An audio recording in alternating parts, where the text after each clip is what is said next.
Hi, ఈ video చేయడానికి main reason to encourage the ఏమంటారు నిజంగా వర్త్ఫుల్గా టేస్ట్ ఉన్న వాటికి ఎంకరేజ్మెంట్గా ఉంటుందని వీడియో చేస్తున్నాను.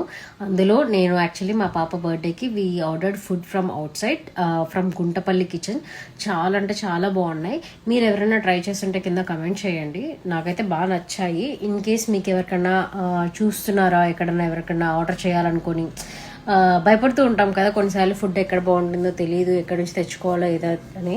బట్ గుంటపల్లి కిచెన్ చాలా టేస్టీగా ఉందండి, చాలా బాగున్నాయి. వెజ్ నాన్ వెజ్ అన్నీ బాగున్నాయి. మేము bagara rice, chicken fry, chicken curry and sweet అవి ఆర్డర్ పెట్టాము along with the paneer curry.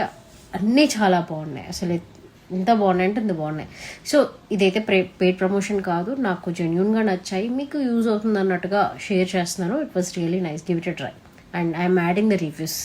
Do check it out.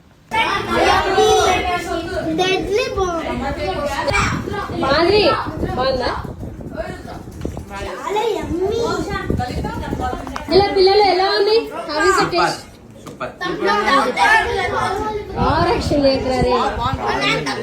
ఎలా ఉంది నాని?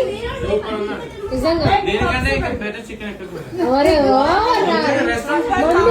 కొడతాది ఇక్కడ నుంచి. ఎలా ఉంది? నచ్చిందా?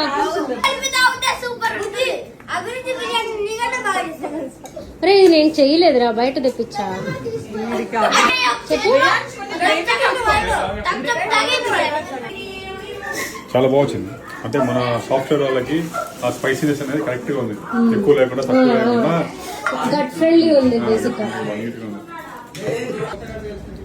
Chicken fry, chicken curry, bagara rice, flavour కూడా బాగుంది కదా. ఫ్లేవర్ అది ఎక్సలెంట్. చికెన్ ఫ్రై అయితే చాలా బాగుంది. ఆ టేస్ట్ బగారా రైస్ లోకి మిక్సింగ్ బాగుంది. ఎక్సలెంట్ గా ఉంది. ఉత్త ముక్కలు తిన్నా, ఆ గ్రేవీ ఉత్త గ్రేవీ తిన్నా, టేస్ట్ బాగుంది. అండ్ మసాలా కూడా టూ మచ్ గా కాకుండా స్పైసీ అంటే సప్పంగా లేకుండా బాగుంది, బ్యాలెన్స్డ్ గా ఉంది. చేసిన అందుకే